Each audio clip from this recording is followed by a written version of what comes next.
Bismillahirrahmanirrahim. We are continuing from the etiology.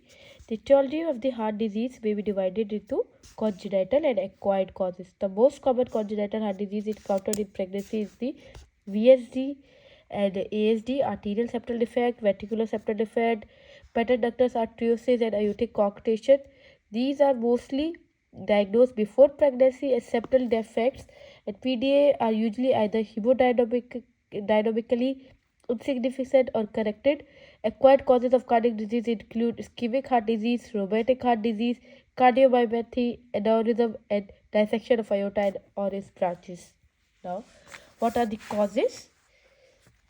What we have learned, there are two types of causes. One is congenital, another is acquired. Coming towards the congenital causes, what are the congenital causes? They may be the ASD, VSD and PDA, patent ductus arteriosus, ठीक है जी, and coarctation of aorta.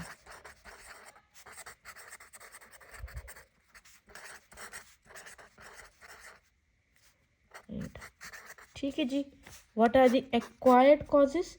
Acquired causes may be the ischemic heart disease, rheumatic heart disease, cardiomyopathies. In rheumatic heart disease, there is most commonly MS, mitral stenosis,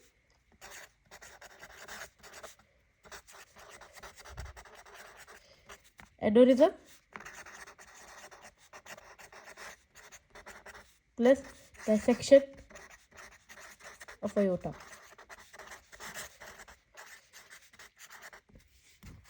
Now, what is the channel principle?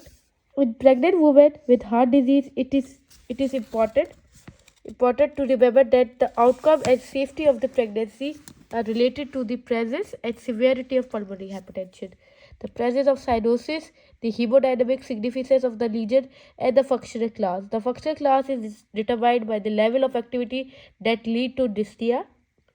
In addition, women with previous cardiac events including transient ischemic heart attacks, arrhythmias, pulmonary edema, heart failure, and those with left-sided lesions, aortic or mitral stenosis or myocardial dysfunction are at risk in pregnancy. Women with congenital heart disease are at increased risk of having baby with congenital heart disease. ठीक है जी. अब ये इधर क्या कह रहे हैं? सबसे पहले तो जो मोस्ट इम्पॉर्टेंट थिंग जो एमसीक्यूज में आती है, we should know about the New York Heart Association functional classification. What is class A, what is class B, what is 3, what is 4. Class 1 में क्या होता है? पेशेंट को कोई सिम्टम्स नहीं होती, no limitation in the ordinary physical activities. It comes in the class 1. ठीक है जी. इन क्लास 2 क्या आता है? माइल्ड सिम्टम्स और slightly limitations during ordinary activity. जी, ordinary activities during household or marked limitation in activity due to symptoms even during less than the ordinary activity, only comfortable at rest.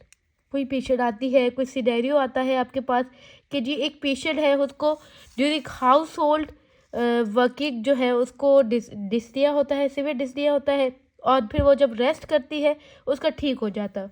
Date they come in the class 3. ठीक है जी. और अगर वो कहती है कि जी मुझे होता है, स्लाइट लिमिटेशन है, लेकिन मुझे माइल्ड सिर्फ डिस्निया होता है, लेकिन वो फिर खुद ब खुद ठीक भी हो जाता है, तो it come is the class 2. What is the class 4? कि जी मुझे सिवियर डिस्निया है एंड इट डोंट गो, अगर मैं रेस्ट भी करती हूँ तो भी वो बेटर नहीं होता, तो it comes in the class 4. Severe limitation experience symptoms even red rest. दूसरी इम्पॉर्टेंट बात जो एमसीक्यूज में आती है, that women with congenital heart disease are at increased risk of having a baby with congenital heart disease and should therefore be offered detailed fetal scanning of cardiac anomalies. उन patient की cardiac anomalies जो होती है, detail fetal scanning हमें ज़्यादा करनी चाहिए. ये हमारे टॉक्स में स्टेशन आ सकता है कि कोई पेशेंट है, उसकी हमें एमएस हुआ है, उसको माइट्रल स्टेनोसिस की पेशेंट है, she come with two you during pregnancy, तो आप उसको क्या बताएंगे कि दैट उसकी काउंसलिंग में आप एक पॉइंट ये भी बताएंगे उसे that baby have a chances that baby may have the congenital heart disease and you should have a fetal scanning for cardiac anomalies. During pregnancy, women with heart disease require multidisciplinary team care with regular antenatal visit and monitoring to avoid and treat any anemia, infection, or hypertension. There should be early involvement of anesthetics and carefully documented plan for delivery. In patient को शुरू से ही एप्टीटी multidisciplinary team के साथ जो है हमने रखना होता है। इन पेशेंट को जो होता है हमें केयरफुल मॉनिटरिंग की ज़रूरत होती है। इनके रेगुलर विजिट्स होने चाहिए। कोई भी इन्फेक्शन, कोई भी एनीमिया और हाइपरटेंशन से हमें इनको सेफ रखना होता है। Now coming towards the conditions. सबसे पहले हम बात करते हैं पल्मोनरी हाइपरटेंशन के बारे में। पल्मोनरी हाइपरटेंशन में क्या होता है? The most common form of pulmonary hypertension encountered in women of child bearing age is idiopathic pulmonary arterial hypertension, Eisenmenger syndrome. Now coming towards the दो तरह की होती है। इसमें क्या कह रहे हैं? एक होता है एडियोपैथिक, एक होती है एक्वायर्ड। ठीक है जी। तो pulmonary arterial hypertension Eisenmenger syndrome where pulmonary hypertension develops secondary to the large left to right shunt such as VSD, and the shunt is reversed to become right to left with consequent cyanosis. ठीक है जी। अब क्या कह रहे हैं इधर? ये यहाँ पे सबसे पहले तो हमें ये पता होना चाहिए what is the ventricular septal defect. See ventricular septal defect के अंदर क्या होता है? वेंट्रिकुलर सेप्टल डिफेक्ट के अंदर this is the septum, septum के बीच में जो होता है हमारा डिफेक्ट आ जाता है। ठीक है जी। अब इसको हम लोग जो है किस तरह से डिफाइन करेंगे कि what happen in right to left shift, और ये क्या होता है राइट टू लेफ्ट शिफ्ट के बारे में। जी आ जाते हैं अपनी बुक्स की तरफ वापस। Keep this figure in your mind कि what is ventricular septal defect? It is a defect between ventricles. ठीक है जी। अब इसको हम लोग अगर इस फॉर्म में लेके आए, let's suppose this is the heart.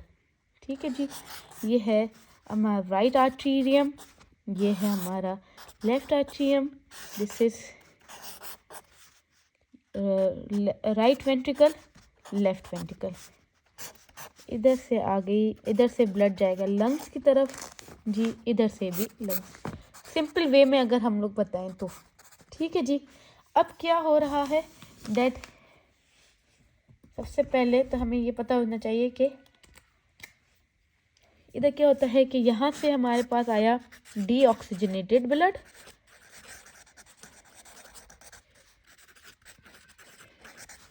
और यहाँ से हमारे पास कौन सा आ रहा है? Oxygenated blood from lungs. यहाँ से deoxygenated blood from body,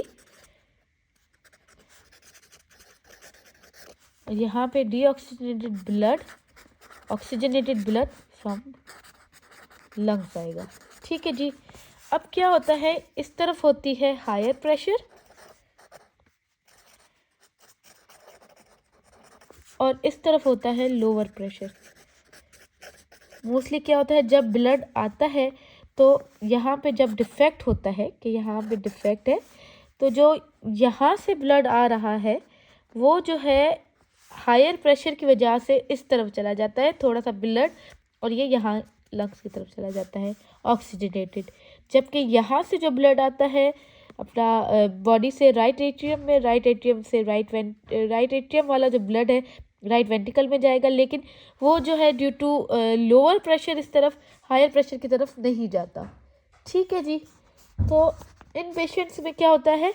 left to right shift होता है। ठीक है जी। लेकिन इज़नमेंजर ये होता है पल्मोनरी आर्टीरियल हाइपरटेंशन। ठीक है। अब इज़नमेंजर सिंड्रोम में क्या होगा? इज़नमेंजर सिंड्रोम हम किसी और चीज़ से बना लेते हैं।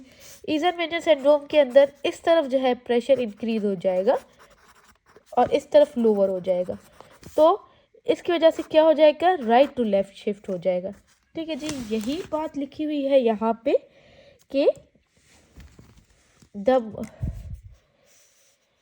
when pulmonary hypertension develops secondary to the large left to right shunt such as VSD, and the shunt is reversed to become right to left when consequent cyanosis occur होगी। ठीक है जी। पल्मोनरी हाइपरटेंशन की दो causes हो गई, एक तो होगी वीएसडी, एक हो गई इजेनमेंटल सिंड्रोम, ठीक है। दूसरी हो गई secondary to the chronic pulmonary thromboembolic disease की वजह से हो गई। Secondary to the connective tissue disorders particularly scleroderma, sickle cell disease, secondary to the cardiac lesions causing raised pulmonary capillary wedges pressure such as mitral stenosis। क्या क्या causes हो गई pulmonary hypertension की? सबसे पहली और मेन और मोस्ट कॉमन कौन सी है? Idiopathic. Then comes the pulmonary arterial hypertension, किसकी वजह से होगा? Eisenmenger syndrome, VSD. Then secondary to the chronic pulmonary thromboembolic disease की वजह से, देन कनेक्टिव टिश्यू डिसऑर्डर्स की वजह से, that sickle cell disease, that cardiac lesions causing raised pulmonary capillary wedges pressure such as mitral stenosis, all are the causes leading to the pulmonary hypertension। pulmonary hypertension from any cause is dangerous and maternal mortality इसके अंदर कितनी होती है? 25 to 40%। this is the MCQs। although this may be decreasing, the danger relates to fixed pulmonary vascular resistance and inability to increase pulmonary blood flow with refractive hypoxemia। Most pregnancy associated deaths can be attributed to thromboembolism, hypovolemia and preeclampsia। So pulmonary hypertension की जो patient होती हैं उनके अंदर pregnancy contraindicated होती है। अगर कोई पेशेंट ले सपोज हमारे पास आ जाती है कि शी इज़ प्रेग्नेंट, तो हम लोग उसको क्या मैनेजमेंट क्या करेंगे? This woman with pulmonary hypertension should be advised to avoid pregnancy and in the event of unplanned pregnancy to have therapeutic termination। ठीक है जी। लेकिन अगर फिर भी एक पेशेंट कहती है कि नहीं जी मैंने जो है नहीं टर्मिनेट करवाना, तो इन सच पेशेंट्स में हम लोग क्या करेंगे? Then in such advice is decline, multidisciplinary care करेंगे। In pulmonary hypertension is recommended, centre is recommended vasodilation therapies देंगे इस पेशेंट को हम लोग। Nebulised intravenous prostacyclin should be continued instituted in pregnancy is indicated. Endothelin antagonist जो होते हैं usually avoided and they are because they are teratogenic and although it is known whether there is similar risk in humans. Okay जी। Now coming, this was all about the pulmonary hypertension and etiology and the classes of the New York Heart Association classes। ठीक है जी। अब बाकी हम लोग next video में करेंगे aortic dissection और further more is in this chapter there are many more other conditions which has to be discussed in this chapter।